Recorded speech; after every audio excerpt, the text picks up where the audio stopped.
La máscara de la muerte roja, de Edgar Allan Poe.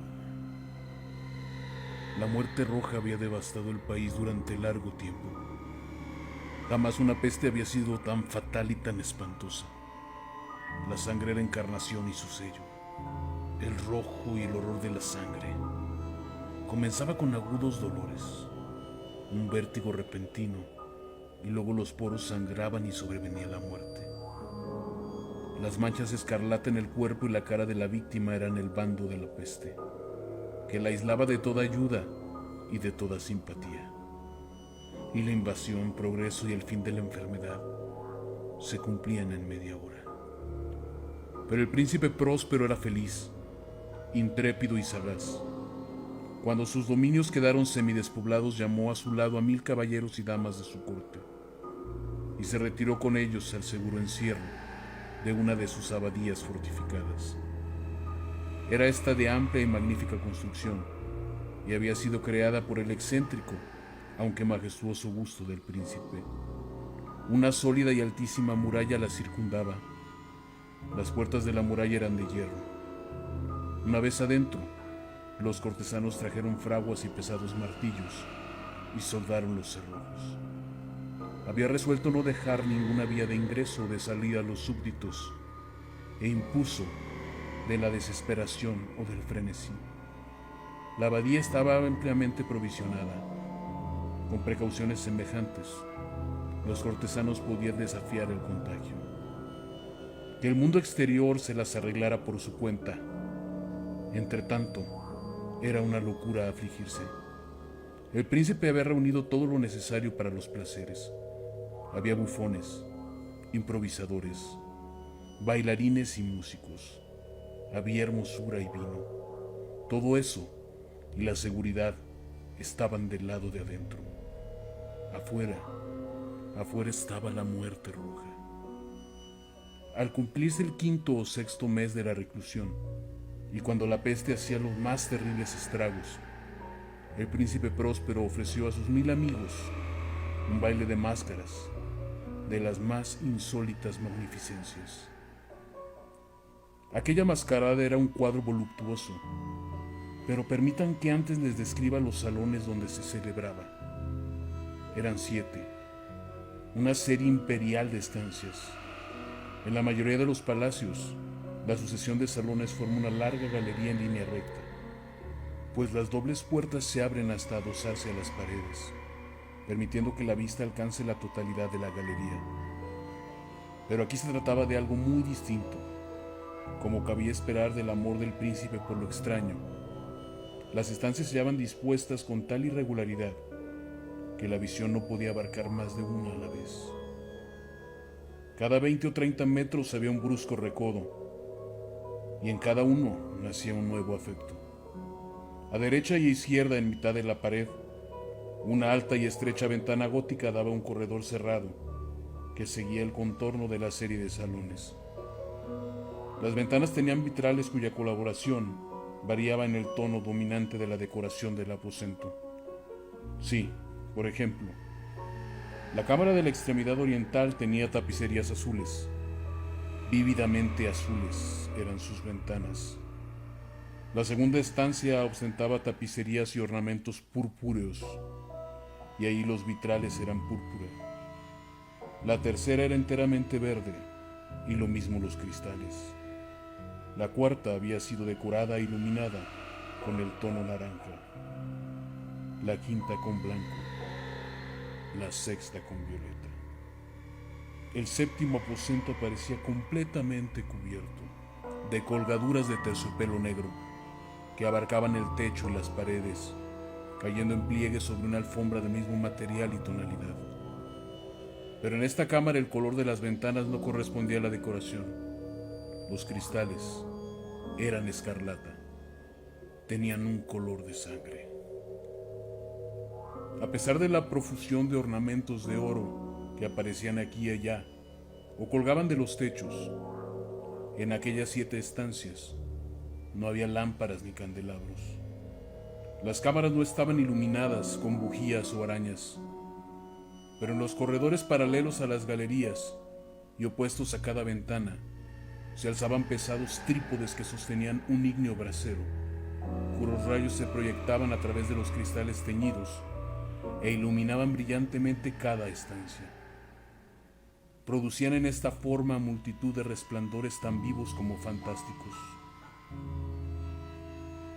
Pero en la cámara del poniente, la cámara negra, el fuego que a través de los cristales de color de sangre se derrumbaba sobre las alfombras y las sombrías colgaduras, producían un efecto terrible y siniestro y daba una coloración tan extraña a los rostros de quienes penetraban en ella, que pocos eran lo bastante audaces para poner ahí sus pies.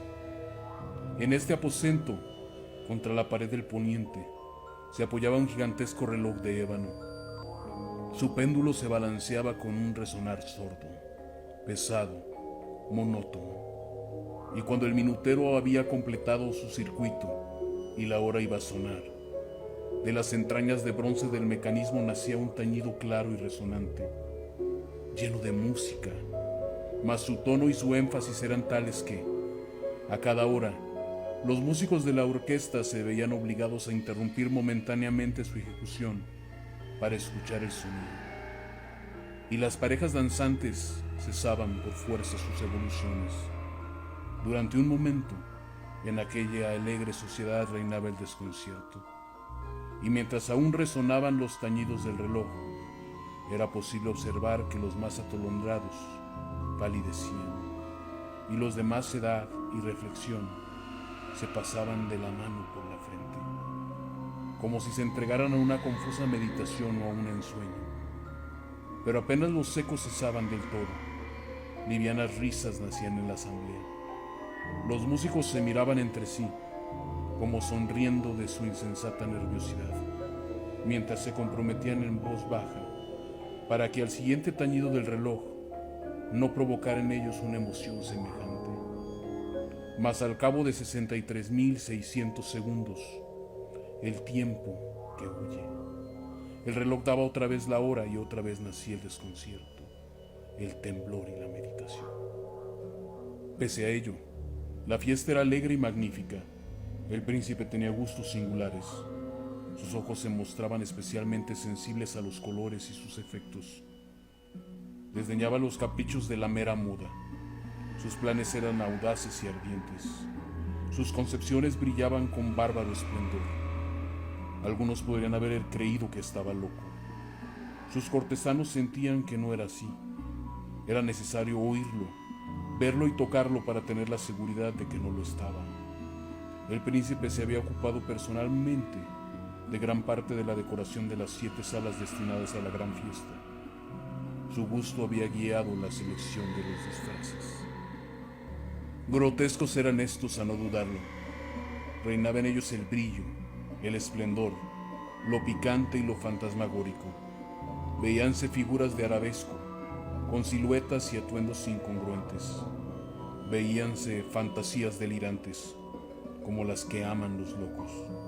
En verdad, en aquellas 7 cámaras se movía de un lado a otro una multitud de sueños, y aquellos sueños se contorsionaban en todas partes, cambiando de color al pasar por los aposentos y haciendo que las extrañas músicas de la orquesta parecieran el eco de sus pasos.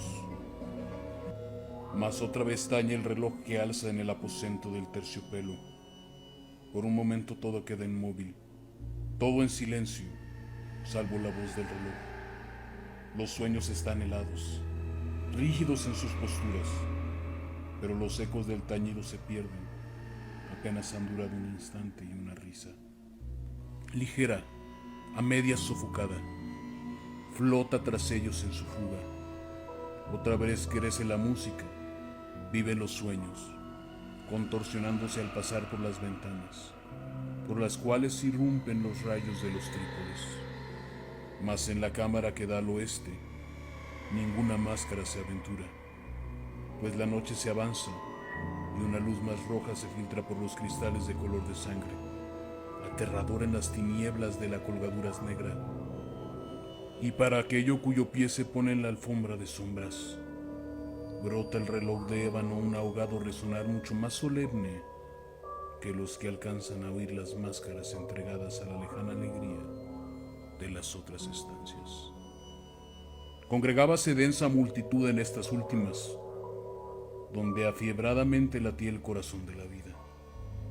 Continuaba la fiesta en su torbellino hasta el momento en que comenzaron a oírse los tañidos del reloj, anunciando la medianoche.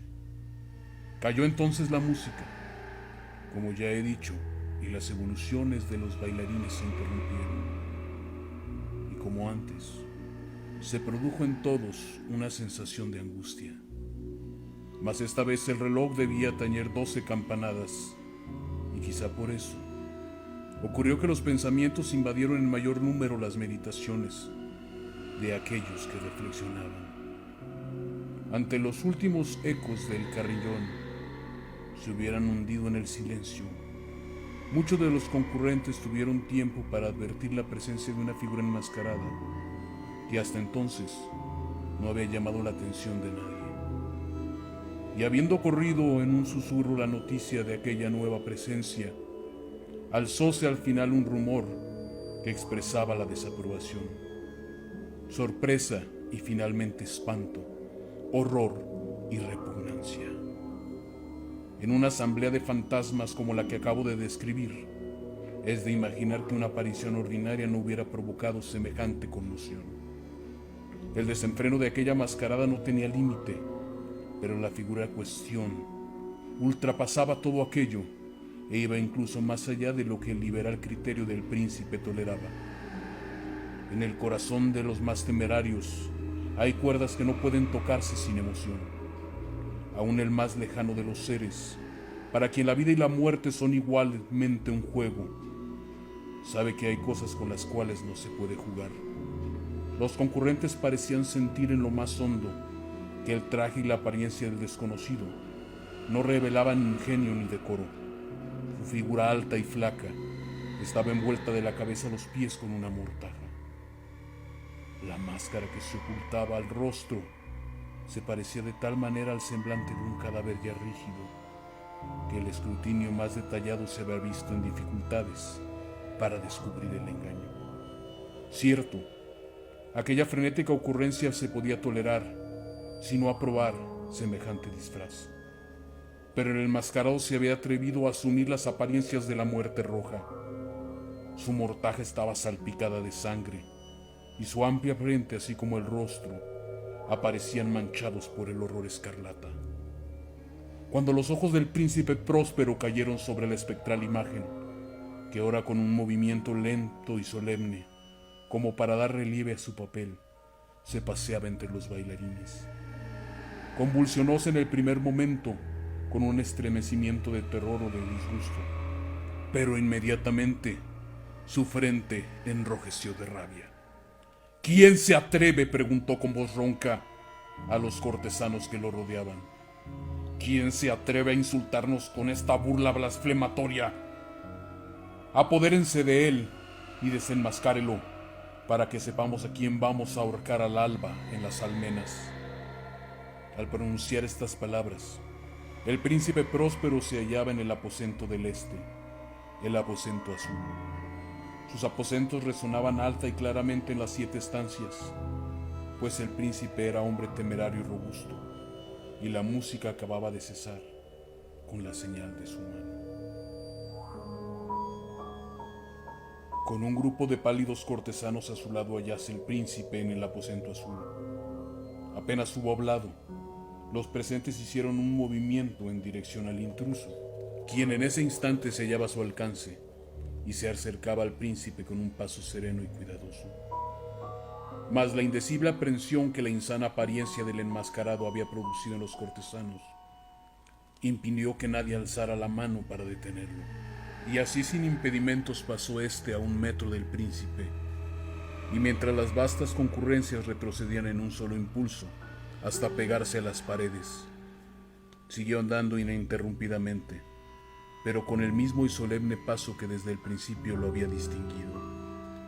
Y de la máscara azul pasó a la púrpura, de la púrpura a la verde, de la verde a la anaranjada, desde esta a la blanca y de ahí a la violeta, antes de que nadie se hubiera decidido a detenerlo. Mas entonces el príncipe próspero, enloquecido por la ira y la vergüenza de su momentánea cobardía, se lanzó a la carrera a través de los 6 aposentos, sin que nadie lo siguiera por el mortal terror que a todos paralizaba. Puñal en mano, acercóse impetuosamente hasta llegar a 3 o 4 pasos de la figura, que seguía alejándose. Cuando ésta, al alcanzar el extremo del aposento de terciopelo, se volvió de golpe y se enfrentó a su perseguidor.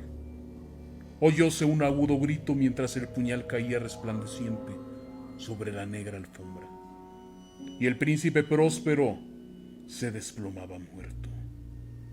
Poseído por el terrible coraje de la desesperación, numerosas máscaras se lanzaron al aposento negro, pero, al apoderarse del desconocido, cuya alta figura permanecía recta e inmóvil a la sombra del reloj de ébano, retrocedieron con inexpresable horror al descubrir que el sudario y la máscara cadavérica que con tanta rudeza había aferrado no contenía ninguna figura tangible. Y entonces reconocieron la presencia de la muerte roja. Había venido como un ladrón una noche, y uno por uno cayeron los convidados a las salas de orgías manchadas de sangre, y cada uno murió en la desesperación y la actitud de su caída, y la vida del reloj de ébano se apagó con la del último de aquellos alegres seres, y las llamas de los trípedes expiraron, y las tinieblas y la corrupción y la muerte roja lo dominaron todo.